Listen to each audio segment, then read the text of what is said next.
নমস্কাৰ আপোনালোক সকলোকে পুনৰবাৰ স্বাগতম নসমাই মছজিদ বন্ধুসকল পলকতে চামক আজি সন্ধিয়াৰ 7টা গুৰুত্বপূৰ্ণ খবৰ।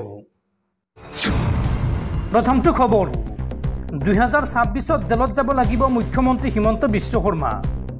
গৌৰৱ গগৈৰ জয়ৰ পিছতে টোপনি নোহোৱা হৈছে হিমন্ত বিশ্ব শৰ্মাৰ। হিমন্ত বিশ্ব শৰ্মাক লৈ এই বিস্ফোৰক মন্তব্য বিধায়ক চেয়াৰমান আলী আহমেদৰ। জেললৈ যাব লাগিব মুখ্যমন্ত্ৰী হিমন্ত বিশ্ব শৰ্মা। হিটলাৰৰ দৰে মুছলমানক হত্যা কৰি পেলাওক মুখ্যমন্ত্ৰী হিমন্ত বিশ্ব শৰ্মাই। এই মন্তব্য বিধায়ক চেয়াৰমান আলী আহমেদৰ।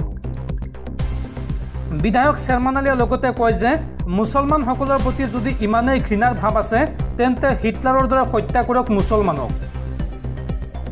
কেন্দ্ৰতে বৰ্তমান বিজেপিৰ চৰকাৰ আছে, সেয়েহে তালি টোপোলা বান্ধি মুছলমানক কৰবালৈ পঠিয়াই দিয়ক অসম চৰকাৰে।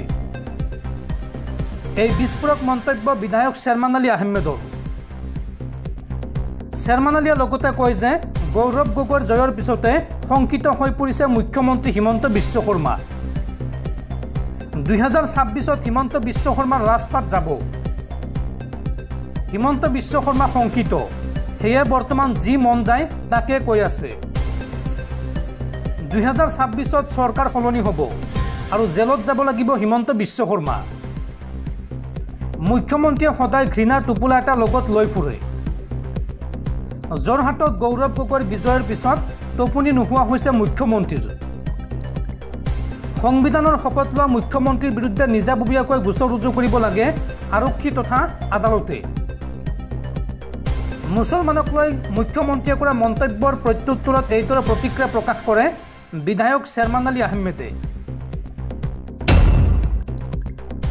পৰৱৰ্তী খবৰ লোকসভাৰ অধ্যক্ষ পদৰ প্ৰাৰ্থীৰ বাবে এনডিএৰ ওম বিৰলাৰ মনোনয়ন পত্ৰ দাখিল আৰু ওম বিৰলাৰ বিৰুদ্ধে ইণ্ডিয়া মিত্ৰজোঁটৰ হৈ মনোনয়ন পত্ৰ দাখিল কৰিলে কংগ্ৰেছী সাংসদ কে সুৰেশে। স্বাধীন ভাৰতত প্ৰথমবাৰলৈ অনুষ্ঠিত হ'ব লোকসভাৰ অধ্যক্ষ পদৰ বাবে নিৰ্বাচন। 1946 চনৰ পিছত প্ৰথমবাৰলৈ অনুষ্ঠিত হ'ব লোকসভাৰ অধ্যক্ষ পদৰ নিৰ্বাচন। কংগ্ৰেছী সাংসদ কণ্ডী কুণাল সুৰেশে বিৰোধীৰ হৈ দাখিল কৰিছে মনোনয়ন পত্ৰ আৰু বুধবাৰে অৰ্থাৎ কাইলৈ দিনৰ 11 বজাত লোকসভাৰ অধ্যক্ষ পদৰ নিৰ্বাচন অনুষ্ঠিত হ'ব। পৰৱৰ্তী খবৰ ৰাজ্যত পুনৰ এনকাউণ্টাৰ। অপৰাধীৰ বিৰুদ্ধে পুনৰ গৰজি উঠিল অসম আৰক্ষীৰ বন্দুক।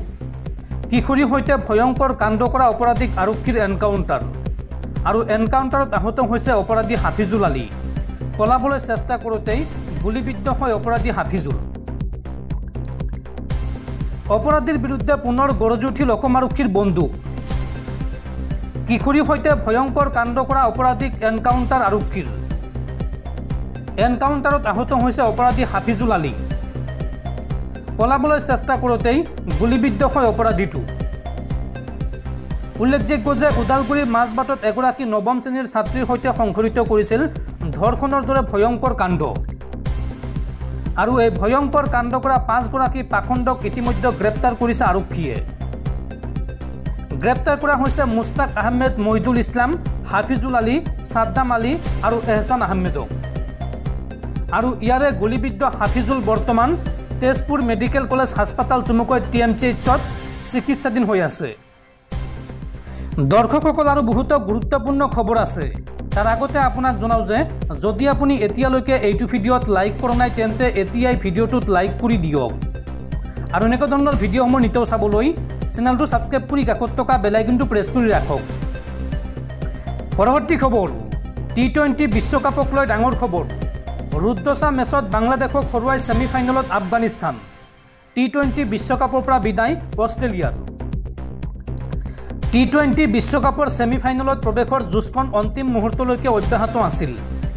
মঙলবাৰে খেলা আফগানিস্তান আৰু বাংলাদেশ দুয়োটা দলৰে সুযোগ আছিল। এই মেচখনৰ ওপৰত নিৰ্ভৰ কৰিছিল অষ্ট্ৰেলিয়াৰৰ ভাগ্য। তিনিওটা দলৰে T20 বিশ্বকাপৰ ছেমিফাইনেলত প্ৰৱেশৰ সুযোগ আছিল আৰু অৱশেষত বাংলাদেশক 8 ৰানত পৰাস্ত কৰি ছেমিফাইনেলত প্ৰৱেশ কৰিলে আফগানিস্তানে। সেইদৰে T20 বিশ্বকাপৰ পৰা বিদায় ল'লে অষ্ট্ৰেলিয়াই। পৰৱৰ্তী খবৰ ৰাজ্যত পুনৰ ভয়ংকৰ ঘটনা। এইবাৰ কোকৰাঝাৰত সংঘটিত হৈছে এক চাঞ্চল্যকৰ হত্যাকাণ্ড। জন্মদাত্ৰী মাতৃকে হত্যা কৰিলে ড্ৰাগছ আসক্ত পুত্ৰই।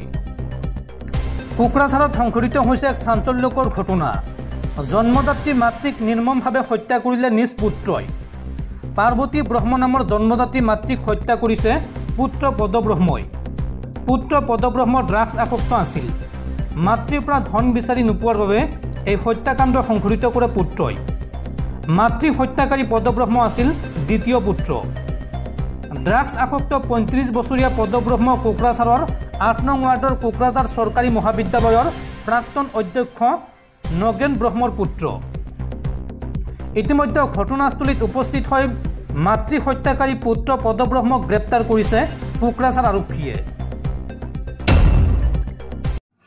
পৰৱৰ্তী খবৰ, ৰাজ্য কঁপাই যোৱা APSC কেলেংকাৰীৰ SIT তদন্তক লৈ অসন্তুষ্ট বিশেষ ন্যায়াধীশৰ আদালত। তদন্তকাৰী বিষয়া প্ৰতীক থুবেক তদন্তৰ পৰা আঁতৰোৱাৰ নিৰ্দেশ আদালতৰ। APSC কেলেংকাৰীক লৈ ডাঙৰ খবৰ। তদন্তকাৰী বিষয়া প্ৰতীক থুবেক দায়িত্বৰ পৰা আঁতৰোৱাৰ নিৰ্দেশ। SITৰ তদন্তক লৈ অসন্তুষ্ট বিশেষ ন্যায়াধীশৰ আদালত। DSPতকৈ উচ্চ পৰ্যায়ৰ এগৰাকী বিষয়াক তদন্তৰ দায়িত্ব অৰ্পণৰ নিৰ্দেশ।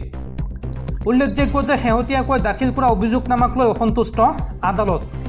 সেই হেতুকে তদন্তকাৰী বিষয়াক দায়িত্বৰ পৰা আঁতৰোৱাৰ নিৰ্দেশ দিছে বিশেষ ন্যায়াধীশৰ আদালতে।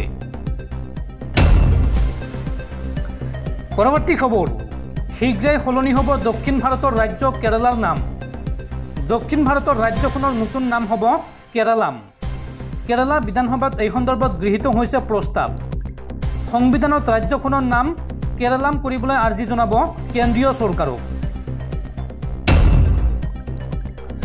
পৰৱৰ্তী খবৰ, শক্তি বৃদ্ধি হ'ল বিৰোধী ইণ্ডিয়া মহাজোঁটৰ। বিজেপিৰ বিৰুদ্ধে আৰু বিৰোধীৰ সৈতে একত্ৰিত হোৱাৰ দিশে বিজু জনতা দল চমুকৈ BJD। শক্তি বৃদ্ধি হ'ল বিৰোধী ইণ্ডিয়াৰ। বিজেপিৰ বিৰুদ্ধে আৰু বিৰোধীৰ সৈতে একত্ৰিত হোৱাৰ দিশে BJD। এতিয়াৰ পৰা আৰু অধিক শক্তি বৃদ্ধি পালে বিৰোধীৰ লগত এক হোৱাৰ প্ৰস্তুতি প্ৰায় সম্পূৰ্ণ। ৰাজ্যসভাত বিৰোধী গোটত সমৰ্থন আগবঢ়াব BJDয়ে। বিজেপিয়ে উৰিষ্যাৰ সমস্যাক গুৰুত্ব নিদিয়াৰ অভিযোগত এই সিদ্ধান্ত BJDৰ। 9 গৰাকী সাংসদৰ সৈতে বিৰোধী শক্তিক সমৰ্থন জনাব BJDয়ে। উৰিষ্যাৰ BJD দলৰ প্ৰাক্তন মুখ্যমন্ত্ৰী নবীন পাটনায়কে জনায় এই কথা। পৰৱৰ্তী খবৰ, ৰাম মন্দিৰত ভয়ংকৰ ঘটনা। ৰাম মন্দিৰৰ ছাদৰ পৰা সৰি পৰিছে পানী। ৰামলালাৰ পূজাত বাধা। মাত্ৰ 6 মাহতে কিয় এনেকুৱা হ'ল? অযোধ্যাৰ ৰাম মন্দিৰ উদ্বোধনৰ মাত্ৰ 6 মাহ হৈছে।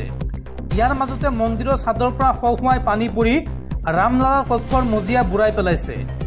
ভক্তৰ লগতে মন্দিৰৰ সৈতে জড়িত সকলোৱে এনে ঘটনাত স্তম্ভিত।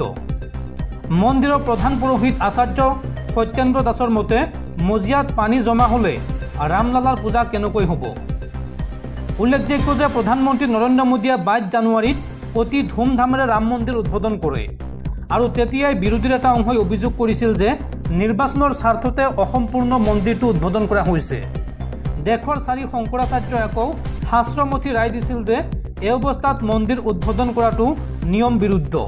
তেওঁলোকে উদ্বোধনী অনুষ্ঠানক বৰ্জন কৰিছিল।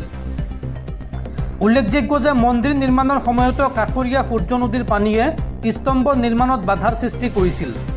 তেতিয়া প্ৰশ্ন উত্থাপন হৈছিল যে মন্দিৰৰ বোজা বহন কৰিবলৈ অযোধ্যাৰ মাটি উপযুক্ত হয় নে নহয়। বিশেষজ্ঞ কাৰিকৰী প্ৰযুক্তিবিদক মাতি আনি সেই সমস্যাৰ সমাধান কৰা হয়। এইবাৰ দেখা দিলে আন এক নতুন সমস্যা। বিগত কিছুদিন ধৰি অযোধ্যাত সামান্য বৰষুণ হৈছে আৰু তাতে মন্দিৰৰ ছাদ সৰকি অহা বৰষুণৰ পানী মজিয়াত জমি গৈছে। পূজাত বিঘিনি ঘটিছে। ৰাম মন্দিৰ তীৰ্থক্ষেত্ৰ ট্ৰাষ্টৰ অধ্যক্ষ নৃপেন্দ্ৰনাথ মিশ্ৰই অৱশ্য এই সমস্যা সমাধান হ'ব বুলি আশ্বাস দিছে। তেওঁৰ মতে এই পৰ্যন্ত মন্দিৰৰ এটা মহলাহে নিৰ্মাণ কৰা হৈছে। দ্বিতীয় মহলা নিৰ্মাণৰ কাম আৰম্ভ হৈছে। বাকী 2টা মহলাৰ কথা মনত ৰাখি এটা মহলাৰ ছাদৰ এটা অংশ খালী কৰি ৰখা হৈছিল আৰু তাৰ পৰাই পানী পৰিছে। ইয়াকে লৈ চিন্তাৰ কাৰণ নাই, সমস্যাটো সমাধান হ'ব।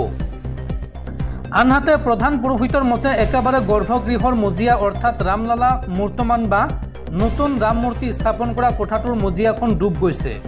প্ৰধান পুৰোহিতৰ আসনখন পানীৰ তলত আনকি ভিভিআইপি দৰ্শনাৰ্থীৰ বাবে দেৱতা দৰ্শন স্থানৰো একে অৱস্থা। তেওঁৰ মতে মন্দিৰৰ ডিজাইনত কোনো ধৰণৰ বিচ্যুতি আছে নেকি সেয়া পৰীক্ষা কৰাটো প্ৰয়োজনীয়। পৰৱৰ্তী খবৰ, দিল্লীৰ জলমন্ত্ৰী আতিশী মাৰ্লেনা গুৰুতৰভাৱে অসুস্থ। ততাতৈয়াকৈ চিকিৎসালয়ত ভৰ্তি কৰোৱা হৈছে দিল্লী চৰকাৰৰ কেবিনেট মন্ত্ৰী আতিশী মাৰ্লেনাক।